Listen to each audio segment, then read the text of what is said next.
तो चलो साथियों, यहाँ पर देख सकते हैं, यहाँ पर हम लेकर आ गए हैं 2022 का सीरीज़। 2022 का सीरीज़ हिंदी का सीरीज़ है और ये क्लास 10 के लिए है।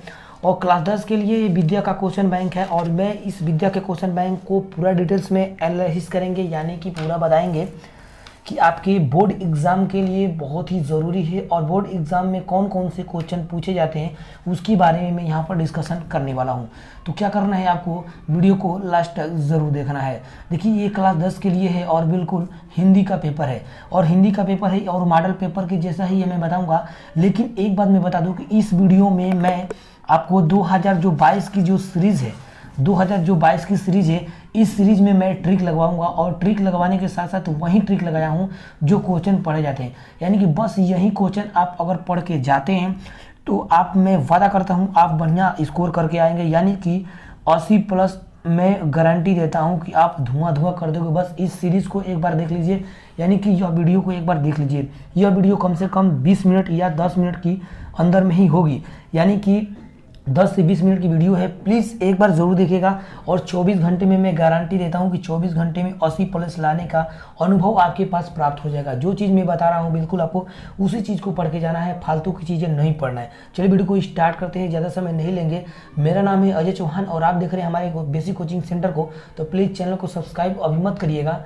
जब वीडियो अच्छा लगे तो करिएगा, नहीं अच्छा लगे तो डिसलाइक करके चला जाइएगा। लेकिन एक बात याद करिएगा, अगर एग्जाम से आने के बाद इसमें से मेरा क्वेश्चन टोटल नहीं फंसा तो फिर आप कमेंट करके बताइएगा, गाली दीजिएगा, जो भी मन आपका होगा तो करिएगा। चलिए इसे वीडियो को स्टार्ट करते हैं। देखिएगा, जैसा कि आपको पता है कि हिंदी के क्वेश्चन को जो आपको मैं बात करूं क्लास 10 के, ठीक है, यानी कि कक्षा 10 का जो हिंदी का पेपर है ये बस एक ही पेपर में आता है, यानी कि खंड क में ही आता है। इसमें खंड ख और खंड क नहीं होता है, इसमें सिर्फ एक ही होता है। लेकिन सबसे पहले मैं बता दूं, इस विषय में 70 अंक का लिखित परीक्षा और 30 अंकों का विद्यालय स्तर पर मूल्यांकन होता है। यानी कि 30 नंबर आपको प्रैक्टिकल मिलेगा और 70 नंबर आपको खुद को करके लाना होगा। ठीक है, यानी कि समझ गए यहाँ पर कि 70 नंबर का आपको टोटल क्वेश्चन को करना है। अब देखिए, क्वेश्चन को करना है, करने से पहले मैं कुछ चीज़ें आपको मैं बता दूं कि क्वेश्चन आता कैसे है। देखिए, क्वेश्चन आएगा ऐसे कि सबसे पहले तो आपको शुरुआत में ट्रिक लगाने के आएगा। यानी कि मैं आपको मॉडल पेपर से थोड़ा लेके चलूंगा और मॉडल पेपर में आपको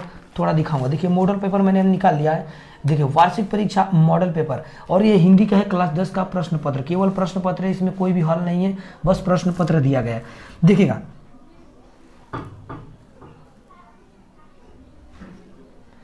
तो देखिएगा यहाँ पर प्रारंभिक 15 मिनट विद्यार्थियों को प्रश्न पत्र पढ़ने के लिए निर्धारित है। यानी कि शुरुआत के जो 15 मिनट है बस आपको प्रश्न पत्र पढ़ने के लिए दिया गया है। देखिए, सबसे पहले निम्नलिखित कथनों में एक कथन सत्य है, सत्य पहचान कर लिखना है, 1 नंबर को ट्रिक मारना है।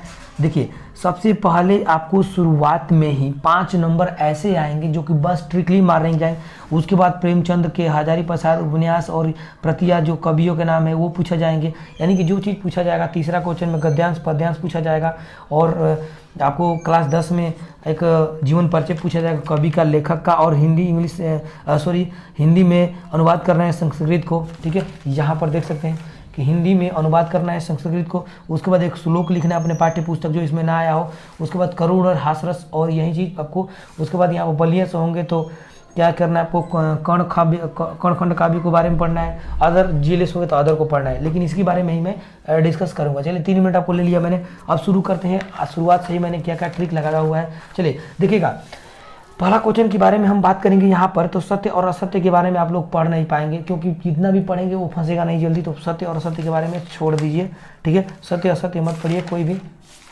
उसके बाद मैं बताता हूँ आपको। देखिए, चलिए दूसरा चैप्टर से हम चलते हैं। दूसरा चैप्टर में सत्य और असत्य में तो थोड़ा बहुत पढ़ ही लेंगे तो नहीं आएगा, आएगा ही आएगा। लेकिन अगर पहला क्वेश्चन के में ही बात करूं, लेकिन मैंने ट्रिक लगाया हुआ है, एक बार देख लीजिए। लीजिए, देखिएगा, पढ़ लीजिएगा। देखिए, यहाँ पर ट्रिक लगाया, हमने ट्रिक लगाया है और यही चीज़ आपको पढ़ना है। जैनेंद्र प्रसिद्ध उपन्यास कौन सा है, वीडियो पुश करिए, ट्रिक लगा लीजिए।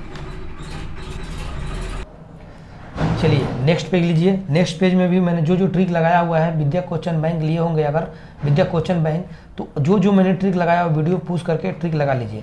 चलिए अगला ट्रिक लगाइए इसी का चैप्टर में। देखिए, ये ट्रिक लगाइए और वीडियो पोस्ट कर करके सारे को ठीक लगाइए। यही क्वेश्चन आपको बार बार पूछे जाएंगे। मैं इस क्वेश्चन को मैं अगले एक एक वीडियो में एक एक प्रश्न के बारे में बात करूंगा, प्रश्न 1, प्रश्न 2, प्रश्न 3, सारी चीज़ के बारे में बात करूँ। लेकिन इस सीरीज में मैं सिर्फ आपको सीरीज के ट्रिक लगवाने आया हूँ कि सीरीज में कैसे ट्रिक लगाना है। देखिए यही क्वेश्चन बस पढ़ना है, आगे एक्स्ट्रा नहीं पढ़ना है, ना ही कम पढ़ना है, बस यही क्वेश्चन पढ़िए। आपको एग्जाम में 80% लाने का मैं गारंटी दे रहा हूँ हिंदी के विषय में।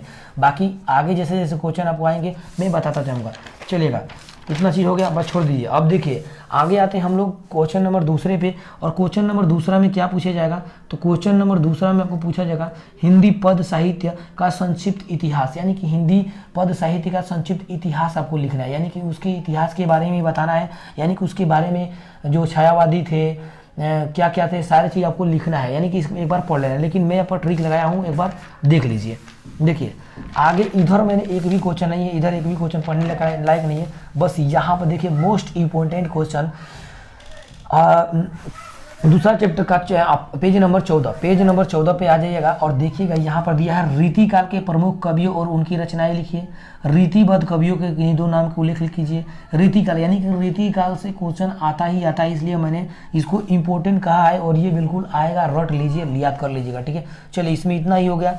अब देखिए इसमें जो थोड़ी बहुत रचनाएं हैं, जो कि कवि है और रचनाएं, कवि है और कवि की रचनाएं हैं, वो यहाँ पर मैंने दिखाया हुआ है, इसको आप लोग देख सकते हो। ठीक है, चलिए आगे देखते हैं। आगे यहाँ पर एक और क्वेश्चन हमने ट्रिक किया है, रीतिकाल के प्रमुख कवियों को विशेषताओं पर संक्षिप्त प्रकाश डालिए। रीतिकाल के यानी कि रीतिकाल से क्वेश्चन आपको बिल्कुल मिलने वाला है, बिल्कुल समझिए कि कहीं जाने वाला नहीं है, बिल्कुल मिलेगा। ठीक है, चलिए इतना देख लिया आपने। आगे हम चलते हैं इसी पे 16 नंबर, पेज नंबर 16 है और पेज नंबर 16 में हम बात करेंगे। यहाँ पर देख लीजिएगा, जैसा कि आप लोग देख पा रहे हैं, प्रमुख कवि के बारे में बातें पूछेगा, लेकिन छायावादी के बारे में आपको याद करके जाना है। छायावादी बिल्कुल पूछा जाएगा। और उसके बाद हम बात करें यहाँ पर, तो यहाँ पर एक है प्रगतिवादी युग प्रमुख। ठीक है, इतना चीज़ बताने के बाद दूसरा भी क्वेश्चन समाप्त हो गया, यानी कि दूसरा क्वेश्चन आप लोग को यहाँ तक ही रहना था। चलिए अब देखते हैं तीसरा क्वेश्चन में क्या पूछा जाएगा। तीसरा में गद्यांश पूछा जाएगा और एक गद्यांश दिया जाएगा। जब एक गद्यांश आपको दिया जाएगा तो उस गद्यांश पे आधारित पे प्रश्न पूछा जाएगा कि यह गद्यांश किस पाठ्य पुस्तक से लिया गया है, इसका रचयिता कौन है, ऐसे ऐसे करके आपको एक गद्यांश पूछेगा। तो एक गद्यांश में सबसे महत्वपूर्ण मित्रता नामक जो चैप्टर है, ये आपको हर एक एग्जाम, हर एक क्लास 10 के जितने भी सेट बनेंगे सभी सेटों में पूछा जाएगा। और इसके जो रचयिता है आचार्य रामचंद्र शुक्ल जी हैं, आचार्य रामचंद्र शुक्ल जी है। और हिंदी नामक, यानी इसमें ये आपको दे देगा और क्वेश्चन ये सारा पूछेगा। तो ये आपको बहुत ही महत्वपूर्ण है, एक बार इसको पढ़ लीजिएगा। चलिए इसके बाद हम एक और ट्रिक दिखाते हैं। देखिए यहाँ पर है विद्या क्वेश्चन बैंक में मित्रता नाम के ही पाठ में है हमारा विश्वास पात्र मित्र जीवन, यानी कि जहाँ पर भी आपको विश्वास पात्र मित्र के बारे में या दोस्ती के बारे में या आपको एक प्रेम व्यवहार के बारे में बात किया जाए तो समझिएगा कि वो मित्रता नामक पाठ से लिया गया है। इसके रचयिता रामचंद्र शुक्ल जी हैं। ठीक है, रामचंद्र शुक्ल जी हैं। ठीक है, चलिए इतना चीज। उसके बाद इसी में मित्रता नामक में ही एक और हमारा टॉपिक है, ये देखिए मित्रता के लिए आवश्यक नहीं है कि 2 मित्र एक ही प्रकार के कार्य करते हैं, यानी कि ये भी एक बहुत ही महत्वपूर्ण है, ये भी आपको देख लीजिएगा। और ये यहाँ से लगभग यहाँ तक भी दिया गया है। ठीक है, चलिए इतना पढ़ लीजिएगा। और वीडियो चाहे तो आप स्क्रीनशॉट ले सकते हैं या इसको आप वीडियो पोस्ट करके आप अपने सीरीज में ट्रिक लगा सकते हैं, या स्क्रीनशॉट ले लेंगे तभी हुई हो जाएगा। देखिए उसके बाद हम बात करेंगे, सॉरी कैमरा हिल गया। चलिए यहाँ पर हम बात करेंगे मित्रता में ही एक और दिया हुआ है, बहुत ही लाजवाब है, जो कि इसको मैं इम्पोर्टेंट भी बोल सकता हूँ क्योंकि ये क्वेश्चन पूछा जाएगा। उनके लिए ना तो बड़े वीर अद्भुत कार्य कहें और ना ही, यानी कि ये भी बहुत ही महत्वपूर्ण है पॉइंट ऑफ एग्जाम के व्यू से, यानी कि एग्जाम के पॉइंट ऑफ व्यू से बहुत ही ज़बरदस्त है। तो इसको आप लोग प्लीज़ ज़रूर देखिएगा। उसके बाद यहाँ पर ममता नामक जो चैप्टर है ना, पूरा पढ़ लीजिएगा, ज़्यादा बड़ा नहीं है, छोटा सा है, इसको आपको पूरा पढ़ना पड़ेगा। ममता नामक चैप्टर से एक क्वेश्चन गद्यांश आपका आएगा। ठीक है, गद्यांश। ठीक है, उसके बाद यहाँ पर आ जाइए सांस्कृतिक भाषा, यानी कि भारतीय संस्कृति के बारे में पूछा तो जाएगा, लेकिन इसको आपको पढ़ना नहीं है क्योंकि ये बहुत आजकल कम पूछ रहा है और ज़्यादा सब वो सब पूछ रहा है जो मैंने आपको बता दिया। चलिए आगे हम बात करेंगे, इसे तो हमने खत्म कर दिया।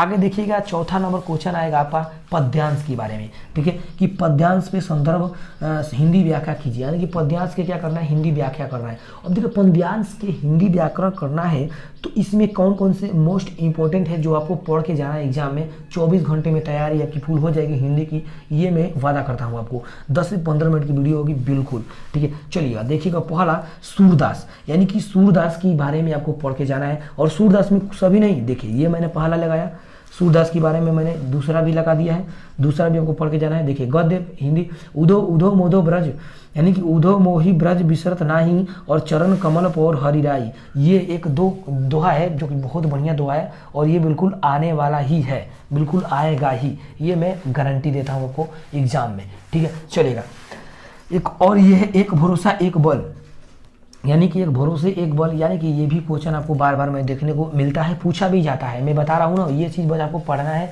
एक बार पढ़िएगा जरूर, ठीक है। तुलसीदास और धनुष भंग ये आपको आएगा बिल्कुल, ये एक आ जाएगा। और एक ये है परम मंत्र परचम, यानी बस इतना चीज़ इसमें करना है पद्यांश में, बाकी सब खत्म। आगे चलते हैं, देखिएगा अब आएगा आपका क्या, जीवन परिचय के बारे में भी पूछा जाएगा, या इसी में एक और आता है छोटा छोटा ट्रिकली दिया जाएगा जो कि आपको पढ़ना है। देखिए दो लोगों को पढ़ लेंगे तो आपको आ जाएगा। इसी में एक और पूछा जाएगा पद्यांश में ही छोटा सा संदर्भ के बारे में, ठीक है, काव्य जिसको बोलते हैं हम लोग। चलिए देखिए सुमित्रानंद पंत, इसको भी आपको पढ़ लेना है, ये बिल्कुल आएगा, बिल्कुल एकदम कन्फर्म है, 100% कन्फर्म है कि ये आएगा ही आएगा। और ये भी महादेवी वर्मा ही वाला ही 100% कन्फर्म है कि ये आएगा ही आएगा। तो इसको आपको दोनों को पढ़ के जाना है। देखिए इसका वाला सुमित्रानंद पंत वाला यहाँ पर है और थोड़ा ही बहुत यहाँ पर है, तो आप चाहें तो स्क्रीनशॉट ले सकते हो, यहाँ से लेकर यहाँ तक ही बस लिख देंगे तो आपको नंबर बिल्कुल फुल मिल जाएगा। चलेगा अब महादेवी वर्मा के बारे में बात करेंगे, तो महादेवी वर्मा ये है और ये रहा आपका उसका महादेवी वर्मा का आंसर, ठीक है। चलेगा बस इसके बाद यहाँ पर जो भी है देख लीजिएगा, ठीक है, बस इतना इसमें पढ़ना है। और एक चीज़ पढ़ लेना, और क्या, उसी में हमारा पेज नंबर 39 पे है, पेज नंबर 39 पे है महत्वपूर्ण मैथिली शरण गुप्त जी। मैथिली शरण गुप्त जी ही बार बार पूछे जाते हैं ये भी। और इसमें बस एक चौपाई बैठो माता के आंगन में नाता भाई बहन का, यानी कि ये वाला पंक्ति ही आपको पूछा जाएगा और ये पढ़ के जाना है, बिल्कुल पढ़ के जाना है। अगर नहीं पढ़ के जाते तो बाद में पछताना पड़ सकता है, ठीक है। चलेगा अब चलते हैं हम लोग लास्ट क्वेश्चन, मतलब सॉरी पाँचवा क्वेश्चन, लास्ट क्वेश्चन बोले पाँचवा क्वेश्चन। और पांचवा क्वेश्चन में देखिए क्या पूछा जाएगा, एक लेखक का नाम पूछा जाएगा, एक कवि का नाम पूछा जाएगा और उसके बारे में पूरा लिखना है। जीवन परिचय, यानी कि उनके माता पिता का नाम क्या था, ठीक है, उनके माता पिता का नाम क्या था, उनका घर कहाँ पे था, उनका मृत्यु कब हुई, उनका जन्म कब हुआ, वो कहाँ से पढ़े थे, किस उपाधि को प्राप्त किए थे, बस अपने मन से इतना बनाकर लिख देंगे ना, बिल्कुल आपको नंबर मिलेगा। और 3 ही लोगों के बारे में बस पढ़ना है, लेकिन 3 में से मैं 2 ही को आपको मैं बताऊंगा कि 2 ही को पढ़िएगा। एक आचार्य रामचंद्र शुक्ल के बारे में, एक आचार्य राम शुक्ल के बारे में, जो कि ये क्या है, एक लेखक है, ठीक है, इनके बारे में। और एक हमारा है जयशंकर प्रसाद, क्या है, जयशंकर प्रसाद, इनके बारे में। चाहे तो आप स्क्रीनशॉट ले लीजिएगा, जीवन परिचय इनका है, ठीक है, पढ़ लीजिएगा तो आपको आ जाएगा। इधर भी ले लीजिए, थोड़ा बहुत देखिएगा, वीडियो रुका कर आप स्क्रीनशॉट ले सकते हैं। चलिए ले लिए। देखिए जयशंकर प्रसाद के बारे में भी पूछा जाएगा। जयशंकर प्रसाद जीवन परिचय, हिंदी साहित्य के महान कवि थे, ये इनके बारे में ये सब थोड़ा बहुत पूछा जाएगा, ये 2 ही लोग। अब देखिए मैं कवि के बारे में बात करूं तो कवि के बारे में ना सूरदास, ना ही तुलसीदास, ना ही बिहारी लाल, कोई नहीं पूछा जाता है, बस 2 ही पूछा जाएगा इसमें, बस 2 ही पूछा जाएगा। यानी कि कवि में जो क्या पूछा जाएगा, कवि में बस 2 ही पूछा जाएगा और 2 ही कवि का नाम आपको याद लिख करके जाना है। तो पहला हमारा है सुमित्रानंद पंत जी, जो कि सुमित्रानंद पंत जी के बारे में देख लीजिए, यहाँ पर स्क्रीनशॉट चल लेना चाहें तो ले सकते हैं। और एक है हमारा महादेवी वर्मा, यानी कि महादेवी वर्मा के भी बारे में आप एक बार पढ़ लीजिएगा, क्योंकि यही दोनों में से पूछा जाएगा, या तो सुमित्रानंद पंत के बारे में या तो महादेवी जी के, यही बहुत 2 लोग, बाकी कोई नहीं आएगा, ठीक है।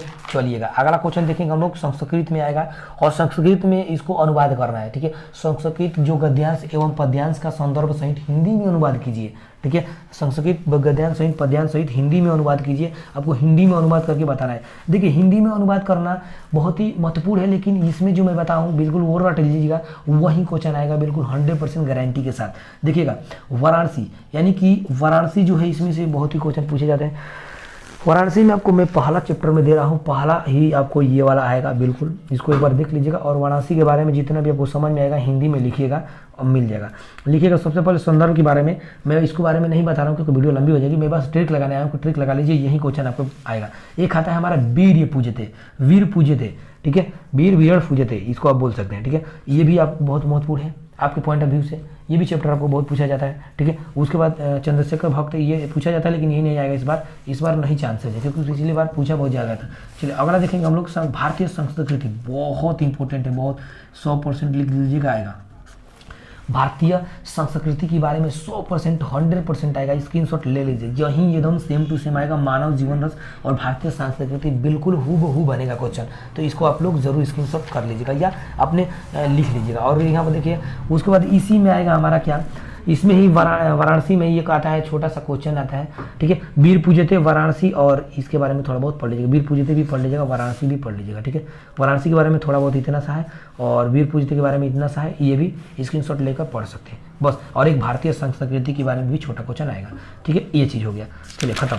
अब देखिए अब आते हैं श्लोक। अब श्लोक में यही चैप्टर जो मैंने बताया ना, श्लोक में बस वही चैप्टर पढ़ना है, ना कि दूसरा चैप्टर, ये नहीं पढ़ना है। देखिए वीर पूजते, वीर पूजते में वीरकेन पुरुषराज, ये क्वेश्चन पूछा जाएगा, ठीक है। उसके बाद हम आते हैं यहाँ पर जीवन सुगराणी में भी ये नहीं आएगा, इसको मैंने काटा हुआ है, ठीक है। यहाँ पर देखिए चंद्रशेखर भक्त, चंद्रशेखर के बारे में पूछा जा सकता है, इसके बारे में भी क्वेश्चन आएगा, तो इनको पूरा पढ़ लीजिएगा, ठीक है। बाकी इधर मत पढ़िएगा, छोड़िए। अब देखिए आते हैं हम लोग 8वां क्वेश्चन पे। 8वां क्वेश्चन क्या है हमारा, रस छंद और अलंकार के बारे में, ठीक है। क्या है, रस छंद और अलंकार के बारे में, कि रस छंद और अलंकार कहाँ से पूछे जाएंगे, तो बिल्कुल आप घबराने की जरूरत नहीं है। जो चीज़ मैंने ट्रिक लगा दी है ना, उसको आप पढ़ के जाइएगा, बिल्कुल आएगा, कोई दिक्कत नहीं होगी, चलेगा। तो रस में आपको 2 रस पढ़ना है, एक हमारा हास्य रस है, एक हमारा करुण रस है। कौन सा है, एक हमारा हास्य रस है, हास्य रस का स्क्रीनशॉट ले लीजिए, और दूसरा है हमारा करुण रस। करुण रस ये है, करुण रस के बारे में भी पूछा जाता है, देखिएगा करुण रस के बारे में यहाँ पर भी थोड़ा बहुत दिया गया है, बस इतना रस में इतना। अब आती अलंकार में, अलंकार में क्या पढ़ना है भैया, तो अलंकार में आपको 2 ही अलंकार पढ़ना है। सबसे पहले उपमा अलंकार नहीं पढ़ना है, इसे ये नहीं आएगा। रूपक अलंकार, ये हमेशा पूछा जाता है 100%। रूपक अलंकार, रूपक अलंकार के बारे में थोड़ा बहुत पढ़ लेना है, थोड़ा नहीं पूरा पढ़ना है, याद कर लो रूपक अलंकार। उसके बाद हमारा आता है एक और यहाँ पर उत्प्रेक्षक अलंकार, उत्प्रेक्षा अलंकार, इसको भी आपको पढ़ लेना है क्योंकि ये भी एग्जाम में आपको पूछा था। अब आते हैं रोला छंद पे, कि छंद में क्या पूछा जाएगा, तो छंद में 2 ही पूछा था, एक रोला एक सोरठा, बस रोला और सोरठा। सोरठा का अर्थ क्या है, रोला का क्या अर्थ है, बस पूछेगा, हो गया। अब देखिए हम बात करते हैं यहाँ पर हिंदी शब्द की रचना, यानी कि जो उपसर्ग है। 9वां क्वेश्चन क्या आएगा, उपसर्ग के बारे में आएगा, तत्सम के बारे में आएगा, यानी कि उपसर्ग में कौन कौन से महत्वपूर्ण उपसर्ग है जो कि आपको एग्जाम पॉइंट ऑफ व्यू से पूछा जाएगा।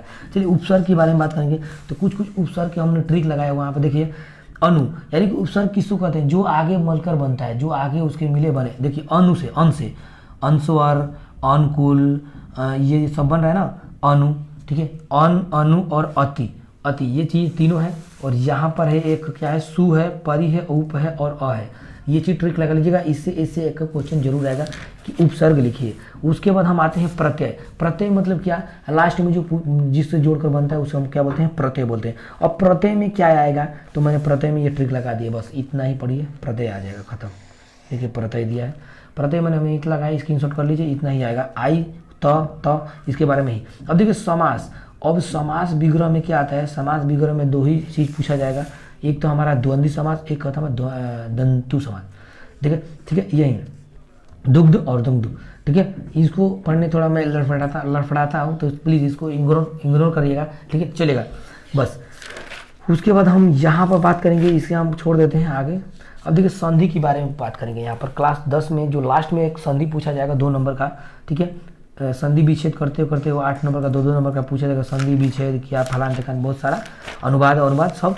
उसके बाद लेखन और पत्र लेखन और निबंध, ठीक है, चलेगा। तो इस संस्कृत में 10वां क्वेश्चन क्या आएगा, तो वो आएगा संस्कृत व्याकरण एवं अनुवाद, संस्कृत व्याकरण एवं अनुवाद के बारे में, ठीक है। देखिएगा संधि, तो संधि के बारे में आपको बस स्वर संधि के बारे में पढ़ना है और कोई मत पड़ेगा, बस स्वर संधि के बारे में पढ़ लीजिए।